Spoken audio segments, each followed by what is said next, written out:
Mulai.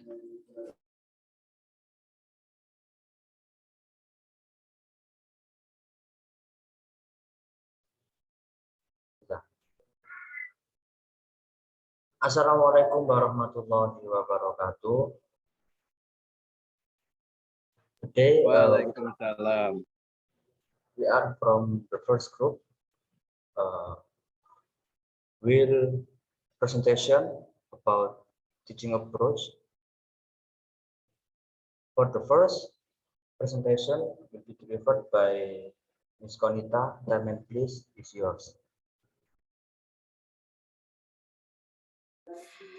Thank you. Okay, now I will explain the introduction of teaching approach, what is teaching strategy, teaching method, and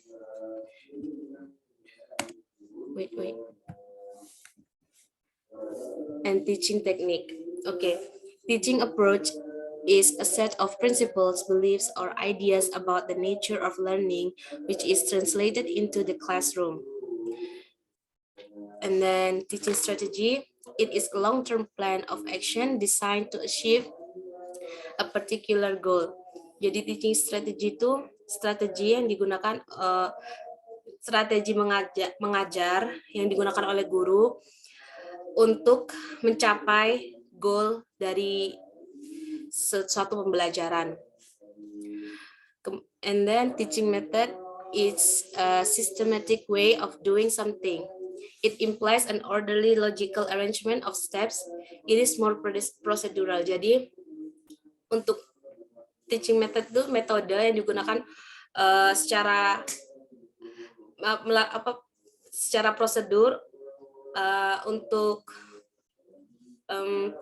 mengatur berjalannya pembelajaran.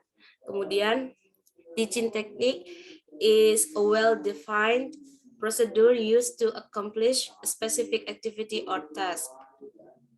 Okay, and then the next. Di sini teaching approaches ada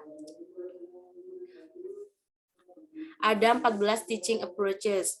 Yang pertama teacher centered, yang kedua subject matter center, ketiga teacher dominated, keempat banking approach, yang kelima disciplinal, yang keenam individualistic, and then indirect guided, learner centered,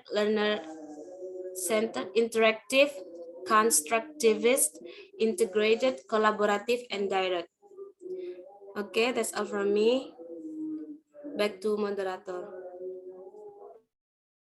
Okay, thank you very much for Ms. Konita. And the next presentation is Mr. Fauzi. For Mr. Fauzi, Diamond, please, is yours.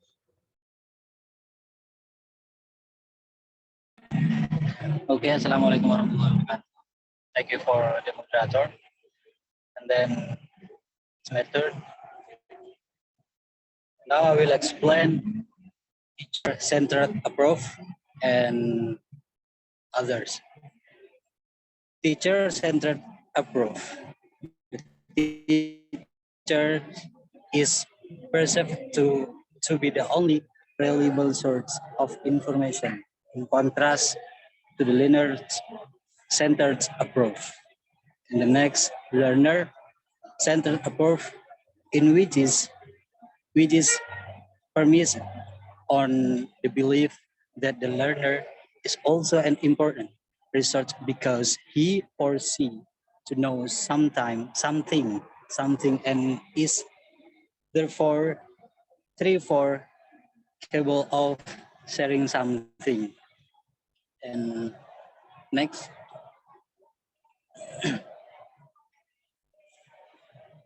And then the next, subject matter centered approach.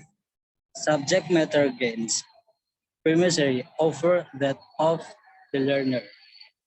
And teacher dominated approach. In this approach, only the teacher's voice is heard. He or she is the sole dispenser of information. Next. And the others, and the last, interactive approach.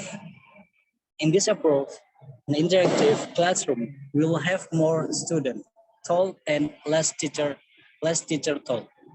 Students are given the opportunity to interact with teacher and with other students. And the last, constructivist approach, the students are expected to contrast knowledge and meaning out for what they are so by connection them to Kirk's experience. And then that's all for me. Back to moderator.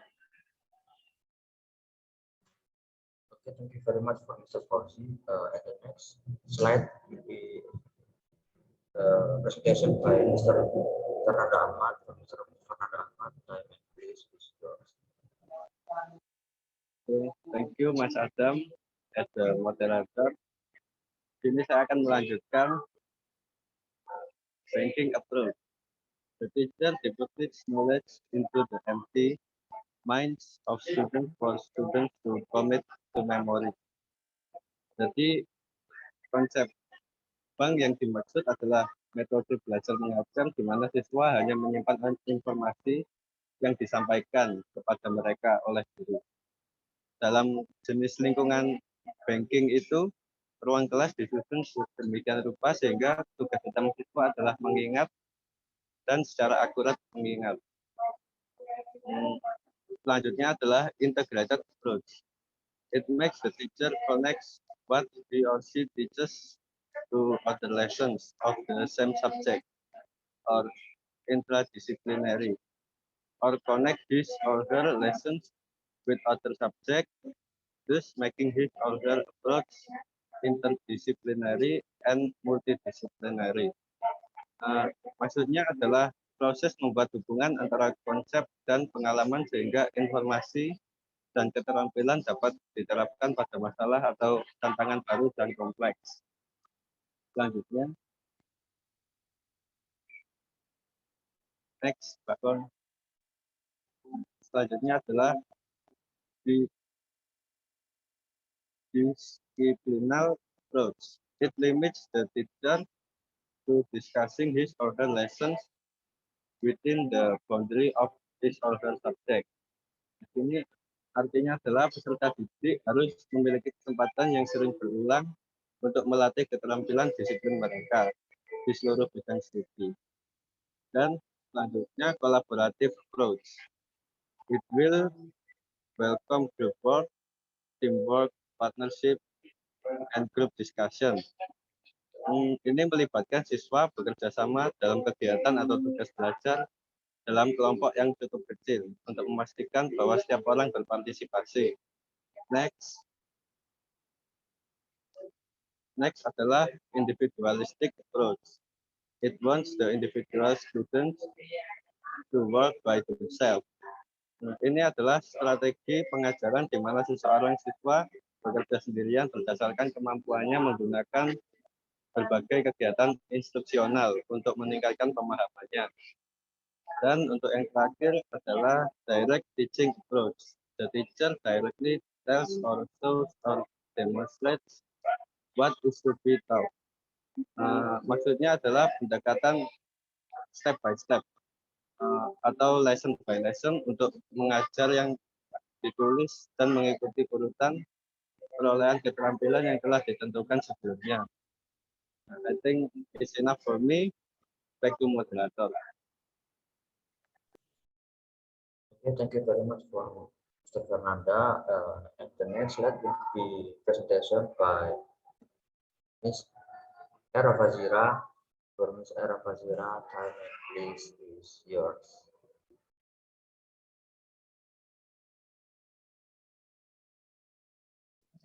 All right, thank you. I'm going to explain the next slide, please.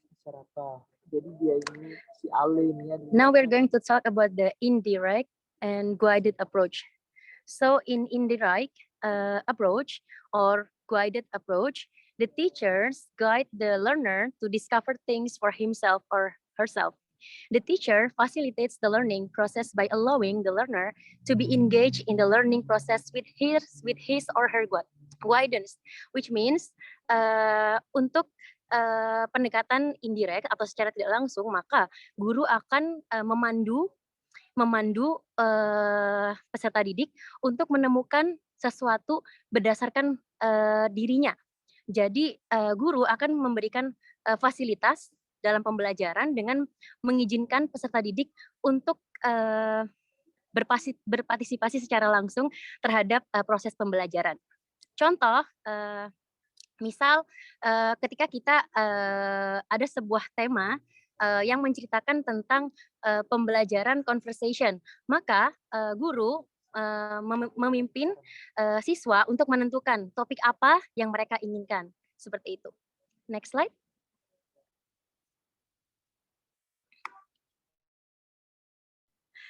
Other teaching approach cited in education literature are first, research-based approach.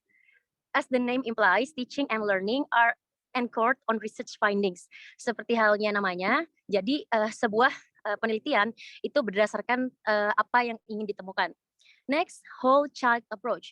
The learning process itself takes into account not only the academic needs of the learners, but also their emotional, creative, psychological, spiritual, and development needs. So, which means proses pembelajaran itu tidak hanya berpacu terhadap kemampuan akademik siswa, tapi juga berpacu pada emosional mereka, kreativitas, kemudian psikologi, spiritual, dan juga perkembangan, kebutuhan untuk berkembang yang mereka butuhkan.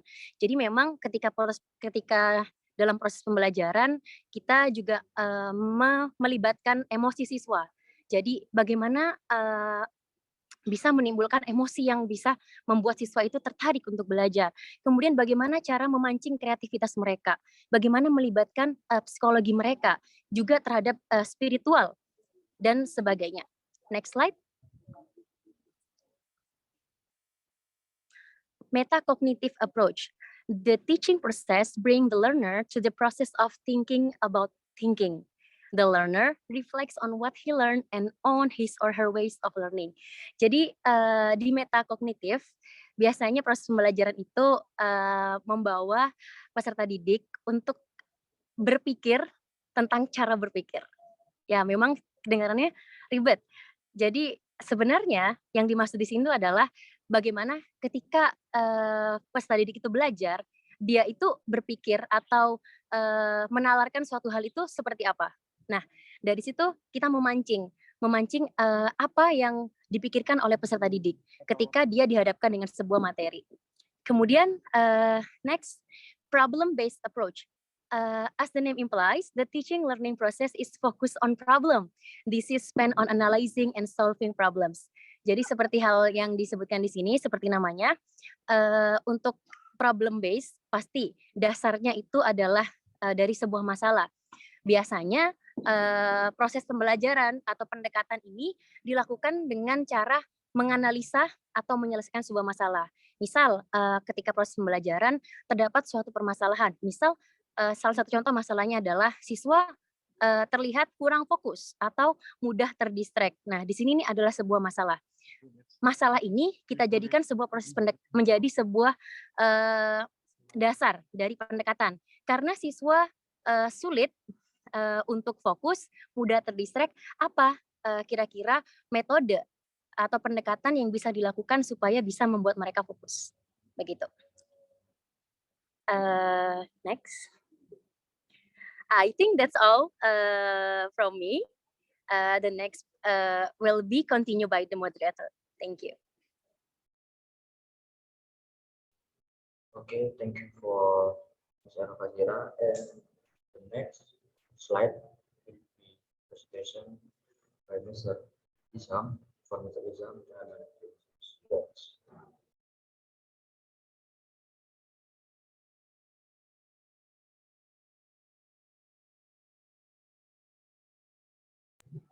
Okay, thank you for the moderator. Next is direct or expository approach. Number one, direct instruction or lecture method. Direct instruction is aimed at helping students acquire procedural knowledge, exercise in the performance of some tasks. Procedural knowledge refer to skills needed in the performance of a task. Next slide.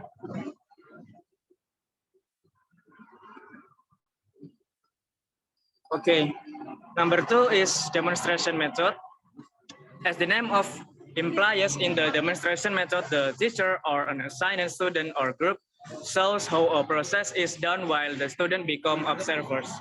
The demonstrator is knowledgeable in preparing the apparatus needed according to the steps to be followed. The rest of the class becomes focused on the activity and concentration on the subject is assured. Guidelines for its effective of use. The demonstrator must be skilled in operating modern equipment and undertake scientific investigation. They must be ready with on-the-spot revision, such as alternative steps or substitute materials when needed. Students must be prepared and motivated to ensure concentration through the activity. The place must be quiet in order to sustain the observer's attention and interest during the activity. Extreme care must be taken in performing some delicate steps.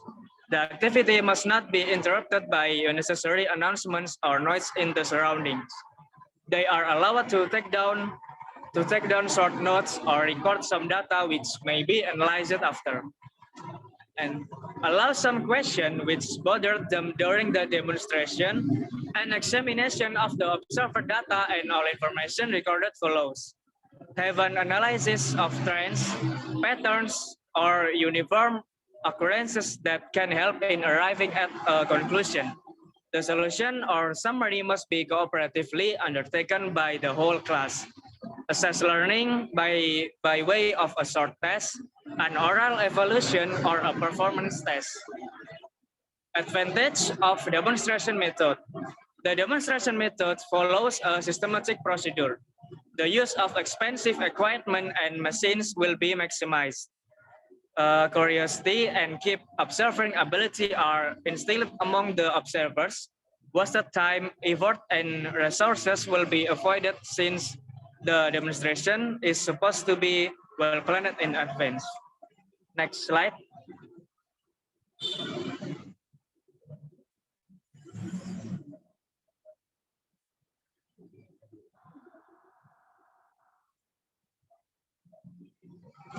Next slide is indirect or guided or exploratory approach. Indirect instruction method is best used when the learning process is inquiry-based. The result is discovery and the learning context is a problem. This can come as inquiry method or discovery method, problem-solving method or project method. Next slide, please.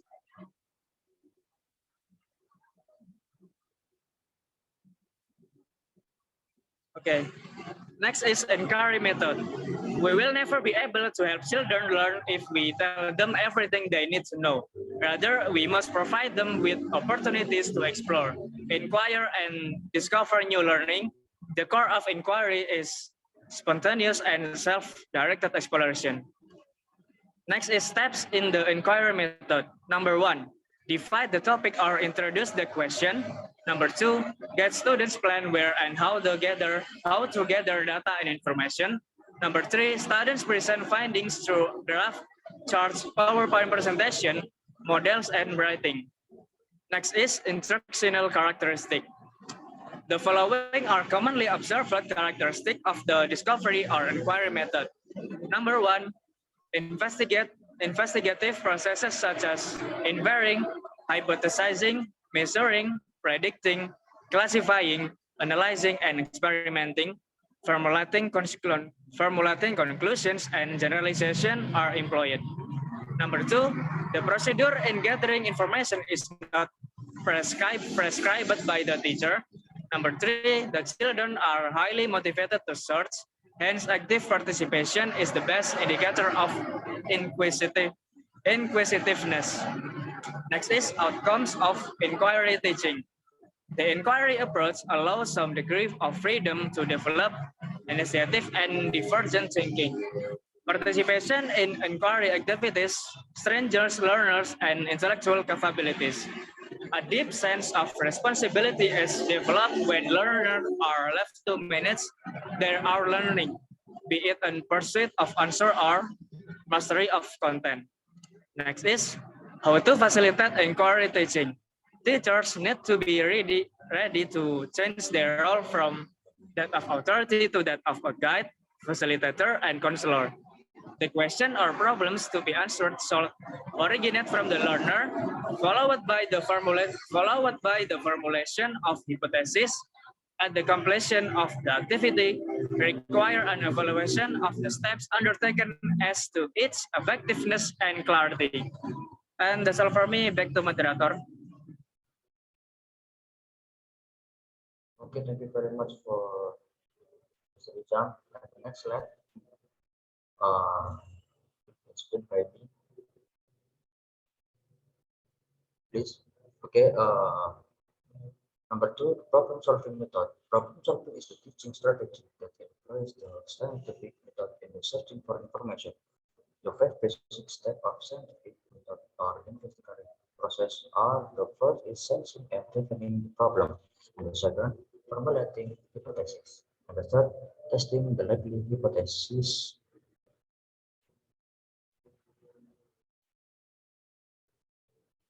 Please. 17 page. 17 page. The last page. The last slide. Okay.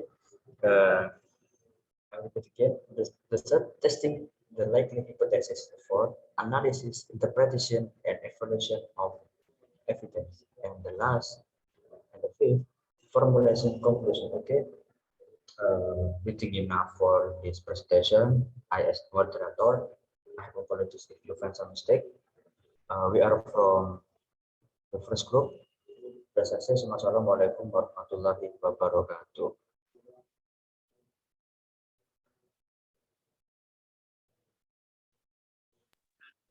Waalaikumsalam.